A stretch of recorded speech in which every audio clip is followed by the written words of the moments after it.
All right, you guys. Hi, it's me, Aisha, your girl. Welcome to another episode of Sit Down Sundays. Yes, I know I skipped last Sunday. I'll just be honest with you. I was going to say I was busy, but I was just being super lazy. I worked and I didn't put out an episode. Just saying. But I'm back this Sunday. Today's date is the 9th? The 9th or the 10th? The 10th? The 9th. I think it's the 9th. February 9th, 2020, you guys.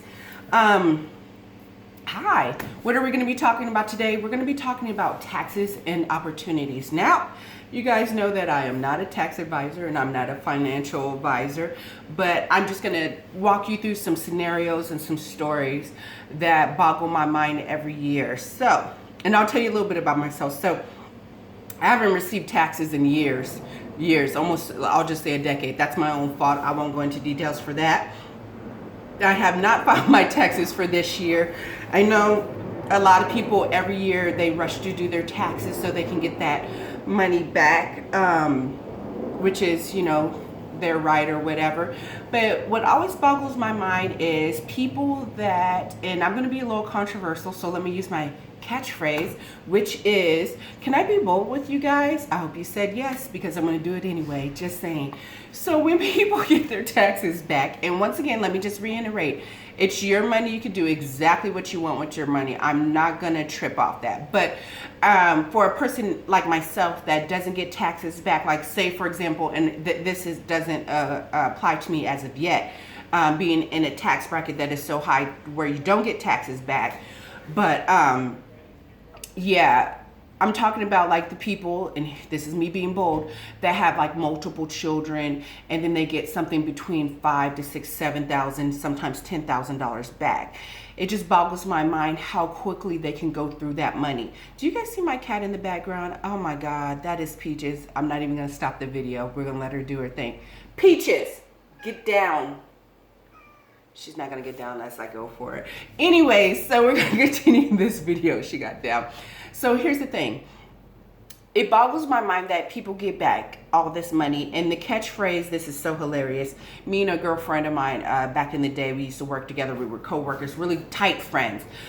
She said, she made a joke one day. She goes, how come it is that every year when people get their taxes back, they go out and buy a big screen TV, 50 inch, 60 inch, right? And then they can't even pay for their light bill. And we're here in Nevada, Las Vegas, their Nevada bill. And I start cracking up, and ever since then, and this was over 8 years ago, and it rings true. It's like, okay, if you're struggling to pay your bills or keep your lights on, why would you buy a big 50 inch or 60 inch TV and have it in your home, and you can't even pay the Nevada power bill to keep your lights on to watch the TV? Is that an asset or a liability? I'm just saying. Another scenario is, and I'm not clowning, but I'm just running these scenarios to you. People that go out and buy cars, especially if they buy a brand new car. There's nothing wrong with buying a brand new car if you can keep up with the payments and that's what you want. Some people buy used cars. I think I'm not gonna say I like, but I admire, that's probably not the word I'm looking for, people that go out and get their taxes and they don't have a car and they go ahead and buy a nice newer used car or a used car and maybe spend half their taxes. Maybe they spend $2,000 or $3,000 on the car. Boom, it's paid for. They're able to able to register it. Boom, they can put gas into the car. But then there's other people on the other hand that go out and buy brand new cars, and they are able to maintain the car for a total of maybe 6 months to a year, and then the car gets repossessed. So I'm just thinking of the mind frame of the person, and this is a cycle. This goes on every year. They get this same amount of money back, right? And it's like a nasty little cycle.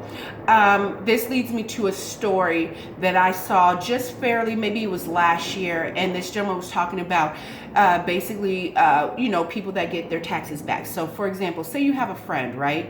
Say you just, now let me tell you, this is take 2 that I did this video. I got all the way 11 minutes into the video, and then I ran out of time, so I had to redo the video. So I'm going to restructure this. I was saying 4 friends, right? So 4 friends get together, say each one of them get $10,000 back. Do you know if you guys got together and put your 10, 20, 30, $40,000 into a rental property, how fast you could get your money back, and that would generate. Okay, so I did the numbers to where you could get your money back in a year, right? Depending on what area, what your location. Now I know in certain parts of the United States, like down south, it's cheaper. But if you're talking about the West Coast, East Coast, you four people, men or women, could get their money back so quickly and generate income. So say what happens when you're all done paying for the property, meaning, or you get your $10,000 back. Wait a minute, you guys, you're still going to get money back. Does that make sense? So now that was the story I told before, but I said, you know what? Just say if two friends got together, or better yet, just one person. Me as Aisha, the girl, got $10,000 back in taxes. And I decided to buy just something real simple, a fourplex, right? And say I decide to move out of my apartment that I'm in now, and I decide to move into the fourplex. I take one of the apartments over, right? Nobody knows that I own the property. I am the owner of the property. One, I get to keep an eye on the property while I'm there. Correct. The other three apartments you rent out, just say for $1,000. But you're not going to get an apartment for $1,000, especially if it's a 2-bedroom or 3-bedroom, like fourplex, right? So with that being said, it's something that's going to generate money for me even after I invested my initial $10,000 in. It's going to keep generating money for me. So I tell you that story to lead into this next story. So I have these friends and they are hilarious. Met them through my job, actually. I'm real super chitty chatty. So if you ever see me and you start talking to me, I'm going to talk, especially if you're talking about business. This is a power couple. They actually do eBay, but they do multiple other things. And I didn't realize until I really start talking to them. I won't say their names. I'll just say the wife and the husband. So husband, super hilarious. Every time I see him, he has a joke and he keeps me laughing. I love that. I don't like to do business or have people around me that's so serious all the time. I love hilarious people. It just makes the time go by faster, makes it easier environment. Wife, she's funny too, but she's a businesswoman. And I like, we were talking one day, two stories, real briefly. One story was, we were talking about capital gains and whatnot. She was saying something about, I didn't just learn, but about tax loopholes and tax incentives. And I was watching a video fairly recently, and they were talking about literally about how when you invest in properties, it's an investment property, just all these things that where the government can step in and help you, and how when at the end of the year you can claim this, you can claim that. And then she said something, and I said, oh, wow, look how the universe opens up. I said, I was just doing some research on this, and I saw a video. She goes, yeah. And this was a physical person. It's one thing to have somebody, you're watching a video or television, or you're at a seminar, but for somebody that's actually going through it and telling you, you're like, yeah, every year I do this, and this, and then I pay no taxes on this, but I still get to generate income. So kind of, we could go on for hours. Maybe one day, I would like to do series on people that are experts in their field. So when it comes to like real estate, property, flipping, stuff like that, maybe I'll invite people on and we can talk about what they do and how they do it. Second story. A while back, this was probably a couple months ago, or maybe like at the end of 2019, we were chit-chatting, and then I said something about the economy. Now, she has multiple properties, and we were talking about the economy. I said, well, what do you think about the economy going down? Because in my opinion, I really do feel that the economy has definitely slowed. We are in a recession, and we're heading to a depression. My opinion, okay? So with that being said, I said, well, what do you think about properties when the properties lose value? She said the most genius thing, which really, the whole day I was thinking about it, the whole week I was thinking about it, the whole month, and it just made sense. You know, something could be sitting right there in front of your face, an opportunity, and you're like, God, that made sense. She goes, look, Aisha. I said, yes. Now, like I said, she has multiple properties. She goes, she's already locked into these properties. They're her properties, correct? They're already generating money for her, right? And she said, it doesn't matter if they crash or the housing market crashes or not. I'm still going to make money. And then she went into more detail. Now, I want you guys to think about this and just really think about this, because this has went over my head so many times. I own no property at this moment. So she goes, okay, I've already locked in my properties. I have my properties. I have tenants in them. I'm generating income. She goes, no matter if I bought, for example, say she bought, and this is just for example, she bought a house for, just say back, she's had it for a while, just say 150,000, right? Maybe she's 5 years into paying the mortgage, right? So all the people she has in the home that she's renting these rooms out to are paying her mortgage. She's not paying it. They are, correct? So she paid $150,000 for the home. She's 5 years in and the market crashes. Okay, the house loses some of its, or, you know, its equity. It's going down. Boom, boom, it's not worth 150,000. Maybe it's only worth 130,000. She said, Aisha, are these people still not paying rent? And I thought about it. And I said, exactly. So say you have a 4-bedroom home, and here in Vegas, very easily you could be paying $1,000. And I'm just throwing out a number, 500, but I'm just going to do simple math. $1,000, right? You have a 4-bedroom, and say it's a really nice house, and everybody's paying $1,000 for each room, right? So you're generating, and that's a little high, but I'm just saying $1,000, right? So 1,000, that's $4,000 you're getting a month, correct? Everything's going good. They're good tenants. They pay on time, so on and so forth. You're getting $4,000. So whether the house is $150,000 or $130,000, you're still getting your money for this property. And eventually things that go down, go up. Things that go up, come down, right? So it's just like not necessarily a waiting game, but if you have a property, you're locked in. It's your property. You have tenants in the property. People have to have somewhere to live. And like I said, for many years that just went over my head, and I thought about it. I said, no matter what, I live in an apartment right now. I live in a nice 3-bedroom apartment, and I'll tell you guys, I pay $1,400. No matter what, I need a roof over my head, correct? So people always are going to pay their rent.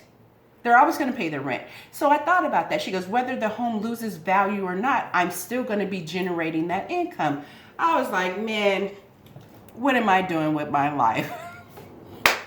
But that's why you have to surround yourself with people that are, how can you say, like above you, meaning okay, you guys know the saying, if you have 5 friends and they're all broke, odds are you are the 6th person that's broke in that group. You get what I'm saying? So if you're just hanging around people that are in the tax bracket of making $20,000 a year, then that's usually where you're at. Do you get what I'm saying? If you are hanging around people that are multimillionaires, you're on your way. I don't know if that made sense. Maybe somebody got some value out of that. But with that being said, tax time is right around the corner, or it's here. And there's a lot of people that are going to have a lot of money in their hands. And I'm just curious what they're going to do with the money. I'm just curious. It's none of my business, but I'm just curious. And I wish people would get out of the cycle of wasting money on frivolous things that they don't need. Now, do your children probably need new shoes? Of course. You want to do a few things around the house, that's fine. But don't take your and I'm not giving advice, and I'm not telling people what to do, but I never did understand why people buy unnecessary stuff that they won't need in the next 2 or 3 months. Why not invest in yourself? Start a business, invest in some property. And when I mean invest in some property, I mean some property that will that's an asset, not a liability. A lot of people do go out and buy homes. Me, at this point, I'm not interested in that. I'm waiting for the market to crash and then go in and swoop up a bunch of properties. Just saying, I've been planning this for since 2008. Yeah, with that being said, that was probably a little bit too much. But yeah.